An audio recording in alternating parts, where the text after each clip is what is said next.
आप छात्र हो, आप बेहतर पढ़ाई करना चाहते हो। एक बेहतर छात्र को बनने के लिए सबसे महत्वपूर्ण शरीर का कौन सा अंग है जो उसको विकास करने की जरूरत पड़ती है? बताओ। माइंड, मस्तिष्क। अपने दिमाग को तेज करोगे तभी तो बेहतर छात्र बन पाओगे। अब माइंड को बेहतर करने के लिए क्या करना चाहिए? काजू खाना चाहिए, बादाम खाना चाहिए।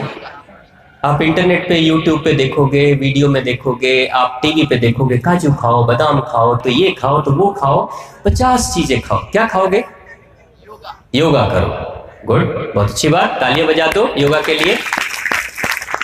और क्या करना चाहिए दिमाग को तेज करने के लिए? मान लो अगर हम कहते हैं काजू खाना चाहिए, तो बेचारे वो बच्चे जो बहुत अमीर घर के हैं, खूब काजू घर में है, चलो काजू खा लेंगे। बेचारे वो बच्चे जो नहीं, जिनके पास पैसे हैं, वो कहां से काजू खाएंगे? तो दिमाग को तेज करेंगे कैसे? आप अपना दिमाग तेज करना चाहते हो? कितने लोग चाहते हो दिमाग तेज करना? छोटे बच्चे भी चाहते हैं। देखो, बहुत बढ़िया, अच्छी बात। देखो, दिमाग तेज कैसे होगा? दिमाग तेज करने के लिए क्या करना? बस एक सिस्टम समझ लो। दिमाग की कुंजी, जैसे आपके घर में टीवी है ना, टीवी का रिमोट कंट्रोल कहीं और होता है और टीवी कहीं और चलती है। रिमोट कंट्रोल को छूकर आप टीवी के चैनल को बदल सकते हो। उसी तरीके से बिना दिमाग को छुए हुए दिमाग को तेज कर सकते हो। कैसे करना? आप विज्ञान में आपने पढ़ा है, चित्र देखा है दिमाग का, और आपने चित्र देखा है अपने पेट का। पेट कैसा दिखता है? पेट की आकृति देखी आपने? पेट में कैसा दिखाई देता है? ऐसा दिखता है, जिगजैग जिगजैग दिख रहा है ना। हमारी जो आंतें हैं, छोटी और बड़ी आंत, वो कितनी लंबी है? कितनी लंबी है? बड़ी आंत और छोटी आंत दोनों मिलाकर लगभग 7 से 7.5 मीटर की है। गुरुजी सही? 5 मीटर से लेके 5 मीटर तो छोटी आंत के आसपास होती है और 2.5 मीटर के आसपास लगभग बड़ी आंत हो जाती है। हमारी माएं जो घर में साड़ी पहनती है, वो कितनी लंबी होती है? 5 मीटर। 5 मीटर की साड़ी इतनी दूर में आ गई और ऊपर से 2.5 मीटर और 7.5 मीटर लंबी साड़ी, समझ लो पाइप लाइन आपके उस छोटे से मध्य प्रदेश के अंदर है। अब उसी में खाना जाएगा। खाना कैसे घूमेगा? लगेगा जैसे कि काठमांडू की पहाड़ियां हैं, टेढ़ी मेढ़ी। खाना घूमता है, जिगजैग जिगजैग, कितना घूमता होगा। उसी पाइप लाइन में कहीं कैल्शियम उस पाइप से खींचा जाता है भोजन से, कहीं मैग्नीशियम, कहीं पोटेशियम, कहीं सल्फर, कहीं आयरन होता है ना। दिमाग तेज करने के लिए क्या करना है? याद रखो, कुछ चीजों को ध्यान दो जरा। आपके जीवन में जो घटनाएं घटती होंगी उसके ऊपर जरा याद करो। अब तो बड़े हो गए हो तो ज्यादा फर्क नहीं पड़ता होगा। याद करो, जब आप छोटे थे, जब आप थोड़े बच्चे थे, जब आप मिडिल स्कूल में पढ़ते थे, एग्जाम के वक्त क्या कभी आपका पेट खराब हुआ? एग्जाम के वक्त कभी पेट में दर्द हुआ? कभी हुआ किसी के? चिंता हुई कभी? जब डर लगा, कभी भय हुआ किसी भी बात से, तो क्या आपको खाने की इच्छा उस समय होती है? भूख लगती है? कभी क्रोध जगता है तो क्या आप खाना खाते हो? नहीं ना। जबकि क्रोध जगा या भय जगा, वो कहां पे? वो तो मस्तिष्क में ना। मस्तिष्क ने सोचा ना कि मैं डर रहा हूं, मस्तिष्क ने क्रोध किया ना, लेकिन भूख का संबंध तो आपके पेट से है ना। तो पेट ने क्यों नहीं खाना खाया? जब आपका मस्तिष्क अस्त व्यस्त रहता है तो ऑटोमेटिक पेट भी अस्त व्यस्त हो जाता है। छोटे बच्चों से जाकर पूछना, एग्जाम के पहले बहुत टेंशन, बहुत प्रेशर में बच्चे, खास तौर से मैट्रिक के एग्जाम में बच्चों के ऊपर माता पिता जब बहुत प्रेशर बना देते हैं, बेटा फर्स्ट डिवीजन से नीचे और डिस्टिंक्शन से नीचे मार्क्स लाया तो छोड़ूंगा नहीं। बेटे के ऊपर, बेटियों के ऊपर इतना टेंशन कि एग्जाम के एक दिन पहले ही पेट खराब हो जाता है। आप लोग के तो नहीं होते? नहीं होते, क्योंकि मजबूत हो आप लोग। गुरुजी लोगों का आशीर्वाद है, आप लोगों को शारीरिक श्रम करते हो इसलिए मजबूत हो। नहीं तो ज्यादातर दिल्ली और मेट्रो सिटीज के बच्चे तो बीमारी हो जाते एग्जाम के समय पे। क्योंकि जिसके मस्तिष्क पे प्रेशर पड़ता है सबसे बुरा असर उसके पेट पे होता है, और जिसका पेट खराब होता है उसका मस्तिष्क भी खराब हो जाता है। आपने किसी दिन खा ली कुछ स्वादिष्ट स्वादिष्ट भोजन, कचौड़ियां, पकौड़ियां, छोले भटूरे, सिंघाड़े, समोसे, मुंह में पानी तो नहीं आ रहा है, चाउमीन वगैरह खाते हो, उसके बाद ये खाना खाने के बाद अगर आप पढ़ाई करने जाते हो तो क्या पढ़ाई में मन लगता है? क्यों नहीं लगा? पढ़ना तो है दिमाग से ना, खाना तो खाया पेट में, तो फिर क्यों नहीं मन लग रहा है? इसलिए क्योंकि वो जिगजैग जो बना है ना अंदर, वो ट्रैफिक जाम है। अब पेट की तरह कुछ और भी है क्या आपके शरीर में? बताओ, पेट जैसा दिखने वाला कुछ और है आपके शरीर में? मस्तिष्क, खुले हुए मस्तिष्क के तस्वीर को कभी देखा है? कैसा है? जिगजैग, टेढ़े मेढ़े, वो भी वैसा ही है। ये टेढ़ा मेढ़ा सड़क अगर खराब होती है तो वो टेढ़ी मेढ़ी सड़कें भी खराब हो जाती है। जिसका पेट खराब उसका दिमाग खराब, और जिसका दिमाग खराब उसका पेट खराब। बस सिंपल। दिमाग तेज करने के लिए क्या करना? पेट को साफ करो ठीक से, कचड़ा मत भरो, नहीं तो सारा कचड़ा दिमाग में चला जाएगा। जितना पेट साफ होगा उतना ही दिमाग तेज होगा। अब पेट को साफ करने के लिए दिमाग को तेज करना है तो करना क्या होगा? कुछ करेंगे, एक छोटा सा प्रयोग करेंगे आप लोग, लेकिन नियमित करना होगा। और मैं आपको यह भी बता दूं उसके फायदे कितने। कई बार होता क्या है, मैं क्यों करूंगा, फायदे पहले बताइए तब मैं सोचूंगा। एक छोटी सी बात बता दूं, क्योंकि पिछले 20-25 वर्षों का मेरा शोध है उसके ऊपर, और हिमालय के साधकों से लेके बड़े बड़े तपस्वियों के ऊपर भी मैंने उस प्रयोग को किया है, और काफी फायदा हुआ है लोगों को। फायदे मैं पहले ही बता देता हूं आपको। पेट में दर्द नहीं होगा, गैस की समस्या नहीं होगी, जोड़ों का दर्द, गठिए का दर्द नहीं होगा। किसी को डायबिटीज हो गई हो घर में तो कुछ दिनों में डायबिटीज की रीडिंग नीचे आने लगेगी, बीपी अच्छी होने लगेगी, आपके सर के बाल जल्दी सफेद नहीं होंगे, आपके चेहरे पे झाइयां झुर्रियां नहीं आएंगी, उम्र का असर जल्दी नहीं होगा, दिमाग तेज होगा, रात में नींद अच्छी आएगी। आपके घर के दादा दादी अगर रात में चैन से सो नहीं पाते होंगे तो उनको भी अच्छी नींद आने लगेगी अगर ये प्रयोग करेंगे। हमारी माताओं के पेट में कभी दर्द नहीं होगा, सीने में जलन, खट्टे डकार नहीं आएंगे, भूख बहुत अच्छी लगेगी, जो खाओगे वो सब पचेगा। और सबसे अच्छी बात, बच्चों का नाटक बंद हो जाएगा। मम्मी हम ये नहीं खाएंगे, रोज तुम वही रोटी सब्जी बना देती हो, रोज वही चावल दाल पका देती हो। होता है ना, ये बच्चे जो नाटक करते हैं कि हम ये नहीं खाएंगे, हम वो नहीं खाएंगे, और माताएं हाथ में प्लेट लेकर और पीछे पीछे दौड़ती है, बेटा खा लो खा लो खा लो। ऐसे नखरे आप लोग तो नहीं करते? ये नखरे अगर कोई बच्चे करते होंगे तो वो भी सुधर जाएंगे अगर ये प्रयोग करेंगे तो। इसके इतने फायदे, और दिमाग तो तेज होगा। और एक सबसे अच्छी बात आपको पता है क्या होगा? आप लोग एनसीसी के कैडेट्स हो, आपकी स्टेमिना बढ़ जाएगी।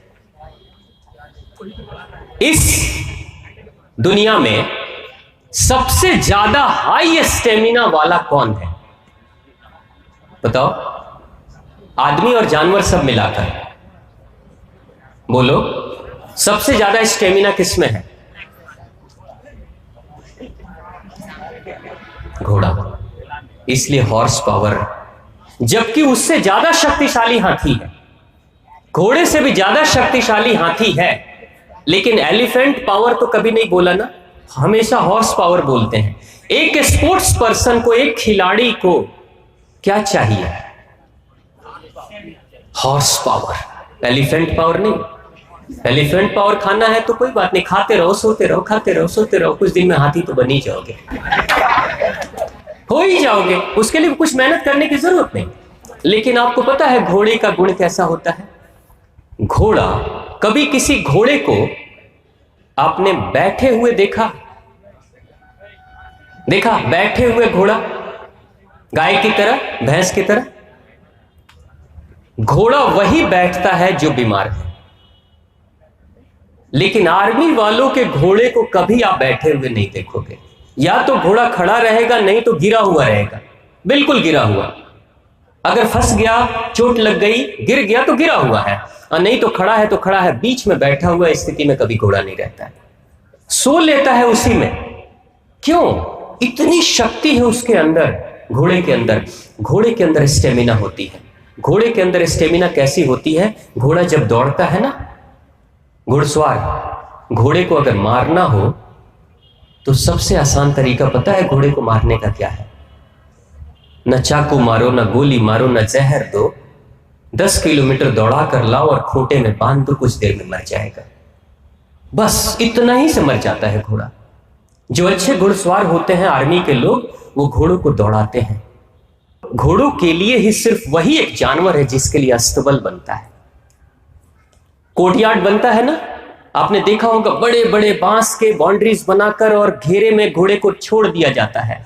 एक जो फौजी होता है घोड़े की सवारी कर कर दौड़ा कर जब आता है तो उस अस्तबल में, उस बड़े से ग्राउंड में घोड़े को छोड़ देता है। घोड़ा दौड़ते रहता है, दौड़ते रहता है, दौड़ते रहता है, और धीरे धीरे धीरे धीरे धीरे धीरे शरीर की गर्मी शांत होती है, और तब जाकर घोड़ा एक जगह पे खड़ा होता है। यानी घोड़े को रुकने के लिए भी, जब घुड़सवार पीठ से उतर जाता है उसके बाद भी घोड़े को रुकने के लिए कम से कम 10 मिनट, आधे घंटे, 1 घंटे की जरूरत पड़ती है उसके इंजन को शांत करने के लिए, तब जाकर घोड़ा रुकता है। अगर खूंटे पे बांध दिया आपने ना गाय और भैंस और बकरियों की तरह, तो तुरंत मर जाएगा, सफोकेशन हो जाएगी, दम घुट के मर जाएगा वो, क्योंकि दौड़ नहीं पा रहा है। जैसे ट्रक का इंजन धीरे धीरे गर्म होता है और धीरे धीरे ठंडा होता है, उसी तरीके से घोड़े का इंजन भी धीरे धीरे गर्म होता है और धीरे धीरे ठंडा होता है। ये स्टेमिना है उसकी। और घोड़े की खासियत कैसी है? घोड़े के घुड़सवार क्या कहते हैं? घोड़े के घुड़सवार सबसे ज्यादा खुश इस बात से रहते हैं कि घोड़ों को बैलों की तरह बार बार हाँकने की जरूरत नहीं पड़ती। एक बार पीठ पे एक लात मारते हैं, धीरे से अपने पैरों से इशारा करते हैं, घोड़ा दौड़ने लगता है, दौड़ते रहता है, सरपट भागते रहेगा। 2 किलोमीटर, 3 किलोमीटर, 4 किलोमीटर, 10 किलोमीटर आराम से भाग रहा है। फिर उसको यू टर्न मारो, फिर 10 किलोमीटर आराम से दौड़ रहा है, थकता ही नहीं वो। इसलिए इतना स्टेमिना है उसमें। स्टेमिना इसलिए इतना है क्योंकि हमारे जो लंग्स है ना, फेफड़े, ये मधुमक्खियों के जाले की तरह इसमें छोटे छोटे छिद्र होते हैं। उन्हीं छिद्र के अंदर ऑक्सीजन भरी रहती है, जिसका ये लंग्स जितना ही ब्लॉक रहता है उतना ही कम स्टेमिना उसकी होती है। और जितने ही छिद्र खुले रहते हैं इंसान के और जितनी ज्यादा ऑक्सीजन भरी होती है उतनी ज्यादा स्टेमिना उसकी बढ़ जाती है। योग प्राणायाम कराने में कराया क्या जाता है? सांसें तो लेना और छोड़ना। हर बार हर सांस जब कपालभाति करो, अनुलोम विलोम करो, कोई भी प्राणायाम करो, तो सांसें लोगे और छोड़ोगे तो उससे क्या होगा? अंदर के जो छिद्र ब्लॉक है कार्बन डाइऑक्साइड के कारण से, कार्बन डाइऑक्साइड हटेगी, ऑक्सीजन भरेगी और आपके अंदर की स्टेमिना बढ़ जाएगी। बस स्टेमिना बढ़ाने के लिए योग प्राणायाम करते हैं। लेकिन इस लंग्स का, अगर किसी को दमे की शिकायत है तो दमे की शिकायत सिर्फ फेफड़े के कारण से नहीं होती है। दमे की शिकायत बड़ी आंत के अंदर की गंदगी के कारण से, बड़ी आंत की गंदगी से जाम है अगर वो आंत, तो फेफड़ा जाम हो जाएगा, सांस लेने में दिक्कत होनी शुरू हो जाएगी। यानी अगर किसी को दमे की शिकायत हो रही है, इसका मतलब उस इंसान का पेट ठीक से साफ नहीं हो रहा है, बस सिंपल, और कोई कारण नहीं है। उसका पेट ठीक साफ करने लगो, दमे की शिकायत खत्म हो जाएगी, फेफड़े की समस्याएं खत्म हो जाएगी। तो हम क्या करेंगे? अपने शरीर को स्वस्थ रखने के लिए, अपनी स्टेमिना को बढ़ाने के लिए, क्योंकि मैं कई ऐसे प्रोग्राम भारत के फौजियों के साथ भी मैंने किया है, भारत के जो ट्रेनिंग के फौजी होते हैं खास तौर से, उनके साथ में उस प्रयोग को किया और बड़े अद्भुत परिणाम मिले हैं। आप भी करेंगे, आपके जीवन में 1 महीने अगर सिर्फ आपने कर लिया, 1 महीने में आपके जीवन में अद्भुत परिवर्तन आ जाएगा। और सबसे बड़ा परिवर्तन क्या आएगा? कई लोगों को आपने देखा होगा, सुबह जब सोकर उठते हैं ना, तो शक्ल देखने से ऐसा लगता है कि 12 बज गया अभी ही। सुबह भी चेहरा लटका हुआ, दोपहर में तो लटकाएंगे, शाम को भी लटका हुआ। जीवन में कोई उत्साह नहीं, कोई खुशी नहीं। कई लोगों से पूछा जाता है, खुश क्यों नहीं रहते हो? क्या है जो देखकर खुश हो? सुबह भी रोना, शाम को भी रोना, दोपहर में भी रोना। आप अगर ये प्रयोग करोगे, आपके मन में बड़ी खुशी आएगी, अंदर से बड़ा उत्साह आएगा, हर कार्य को उत्साह से करोगे। तो वो बहुत छोटा सा प्रयोग है, आप सभी कर सकते हो। क्योंकि जो लोग, अब ये प्रयोग किनको करना है? जिनकी उम्र 15 वर्ष से ऊपर की हो गई है। आप सबकी 15 वर्ष से ऊपर वाली उम्र है ना? 15 वर्ष से जो छोटे बच्चे बैठे हुए हैं, बेटा आपकी 15 वर्ष तो नहीं हुई, 15 वर्ष से जो छोटे उम्र के लोग हैं वो उसकी मात्रा कम रखेंगे, 15 वर्ष से ऊपर वाले उसकी मात्रा ज्यादा रखेंगे। करना क्या, सुबह उठते ही शौचालय जाने से पहले पानी पीना है। अब सुबह कितने बजे उठना है? 8 बजे, 9 बजे, जल्दी तो नहीं बोल दिया, 10 बजे चलेगा, 4 बजे, ठीक है। कितने लोग 4 बजे उठते हैं? देखो उठने वाले बताना। हाँ चलो, कितने लोग 8 बजे के बाद उठते? 8 बजे के बाद, गुड, बहुत अच्छी बात। देखो क्यों सुबह बोला गया उठना, आपको पता है एक बात, आपके घर में तो अच्छा है, कोई सभी लोग स्वस्थ हैं, कभी कोई मरीज, हार्ट अटैक का मरीज अगर कोई हो ना, जिसकी बीपी बढ़ी हुई है, जिसको दिल के दौरे पड़ने की शिकायत होती है, अगर वो इंसान, कभी कोई इंसान जिसको हार्ट अटैक की समस्या होती है, आपको पता है हार्ट अटैक अगर अटैक कभी पड़ता है, दिन में अगर किसी को हार्ट अटैक के दौरे पड़ते हैं तो बड़े धीमे दौरे होते हैं, दिन में इंसान कई बार बच जाता है, लेकिन रात्रि, आधी रात्रि के वक्त अगर किसी को हार्ट अटैक के दौरे पड़ जाते हैं तो उस इंसान के बचने की गुंजाइश कम रहती है, वो ज्यादा तेज स्ट्रोक लगता है रात्रि में। क्योंकि हमारी जो प्राण की शक्ति है, वो प्राण की शक्ति हमारी हमेशा एक जगह पे नहीं रहती। कोई, आपने कभी सोचा हमारा प्राण कहां रहता है? वो ट्रांसफर होते रहता है। रात के, आधी रात के वक्त में हमारी प्राण की शक्ति हमारे फेफड़े और दिल के आसपास में होती है, प्राण की शक्ति यहां पे रहती है आधी रात के वक्त। इसलिए आधी रात के वक्त अगर दिल का दौरा पड़े तो प्राण की शक्ति बहुत तेज है, इसलिए दौरा भी बहुत तेज पड़ता है और बचने की गुंजाइश कम रहती है। आधी रात के वक्त प्राण की शक्ति यहां होती। अब आधी रात के बाद लगभग 3 बजे के बाद रात्रि में प्राण की शक्ति शिफ्ट होती है और चली जाती है बड़ी आंत में, और बड़ी आंत में जब शिफ्ट होती है तो बड़ी आंत की ऊर्जा बढ़ जाती है। अब सुबह के वक्त में जो गुरुओं ने कहा कि सुबह उठो, शौचालय जाओ, पेट की सफाई करो, क्योंकि बढ़ी हुई शक्ति के समय अगर पेट की सफाई, बड़ी आंत की सफाई करोगे तो बहुत आसानी से बड़ी आंत की सफाई हो जाएगी और शरीर की सारी गंदगी बाहर निकल जाएगी। इसलिए गुरुओं ने कहा कि सुबह उठकर जल्दी फ्रेश होना चाहिए। अब जो इंसान, अब वो प्राण की शक्ति बड़ी आंत में सिर्फ सुबह के 6:30 बजे तक रहती है, उसके बाद वो शक्ति ट्रांसफर होकर हमारे पेट में चली जाती है, खाने के लिए चली जाती है, भोजन के लिए चली जाती है। अगर 6:30 बजे से पहले कोई इंसान सुबह में उठकर अपने पेट की सफाई नहीं करता है तो उस इंसान को कब्ज की शिकायत हो जाएगी, फिर उस इंसान को डायबिटीज की समस्या हो सकती है, फिर उस इंसान को बीपी की समस्या हो सकती है, फिर उस इंसान को मानसिक रोग यानी डिप्रेशन की शिकायत हो सकती है शरीर की गंदगी के कारण से। तो उस शुद्धि के लिए सुबह में उठना बहुत जरूरी है। तो सवेरे जब उठते हैं तो उठते ही अगर सूरज के उगने से पहले उठ गए तो बहुत अच्छी बात। सूरज के उगने से पहले उठते हैं, 15 वर्ष से उम्र ज्यादा है, माताएं बैठी हैं, आप लोग के लिए भी है, बाबूजी लोग के लिए, सूरज के उगने से पहले अगर उठ जाते हो, जाड़े का दिन है, हल्का गर्म गुनगुना पानी कर लो और उसकी मात्रा कितनी होनी चाहिए? 1.25 लीटर। कितना? 1.25 लीटर कितना होता है पता है ना? 1250 ml, 1 लीटर और 250 ग्राम और 1 लीटर और 250 ग्राम और 1.25 लीटर पानी पीने की आदत आप डालो। लेकिन पहले दिन पियोगे तो जितनी तेजी से 1.25 लीटर अंदर जाएगा उतनी तेजी से 1.25 लीटर बाहर भी आ जाएगा। पहले दिन अगर ऐसा करोगे तो आपको क्या करना, धीरे धीरे मात्रा बढ़ानी है, धीरे धीरे, हाँ, नहीं तो उल्टी हो जाएगी। धीरे धीरे बढ़ाओगे, 1 दिन 2 दिन 4 दिन, मात्रा बढ़ाते बढ़ाते 1 हफ्ते में 1.25 लीटर पे चले आओगे आराम से। अच्छा, बिना कुल्ला किए पीना है। और जब मुंह साफ है तो 1 लाख ग्रंथियां मस्तिष्क में काम करती हैं, क्या बनाती हैं? लार। अब उस लार को आप अपने पेट में ही डालोगे पानी के साथ में। आपको पता है सुबह की लार अमृत है, जिसको हम बाहर नाले में फेंक देते हैं सुबह उठते ही कुल्ला करके, अमृत है वो। तो पता है क्या होगा? छोटे वाले कमरे की बड़ी तेज याद आएगी। छोटा वाला कमरा कौन सा? उस छोटे से कमरे की याद आएगी, और अगर कोई बैठा होगा तो कहोगा जल्दी निकलो भाई, नहीं तो गाड़ी छूटने वाली है, इज्जत जाने वाली है। और जैसे ही वो निकलेगा आप एकदम रॉकेट की स्पीड से अंदर जाओगे, थोड़ी देर बैठोगे ही ना, खड़े तो नहीं करना, कुछ पढ़े लिखे बच्चे हो, बैठोगे और बैठने के बाद जब बाहर निकलोगे ना तो पता है क्या बोलोगे? वाह मजा आ गया, बहुत दिनों के बाद मजा आया है। जिस दिन आपके पेट की प्रॉपर सफाई हो जाएगी ना, उस दिन पता है उसी दिन से दिमाग आपका बेहतर होने लगेगा। सिर्फ मजा, पेट साफ हुआ लेकिन मजा आया किसको? दिमाग कहता है ना वाह आनंद आ गया। आनंद की अनुभूति कहां होगी? यहां।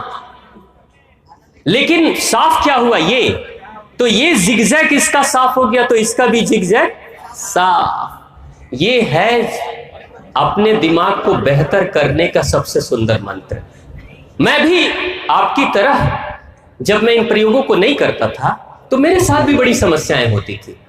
पता है क्या होता था? आप लोग वाद विवाद प्रतियोगिता करते हो ना?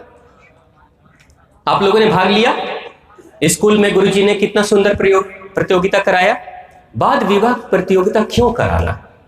दिमाग के मस्तिष्क को, यादाश्त को बेहतर करने के लिए, आपके अंदर के आत्मविश्वास को बढ़ाने के लिए, आपके अंदर के कॉन्फिडेंस को बढ़ाने के लिए। मैंने भी बचपन में जब मैं चौथी क्लास में था तो पहली बार वाद विवाद प्रतियोगिता में मैं भी भाग ले लिया, और जो निबंध था वो तुलसीदास जी महाराज के ऊपर था।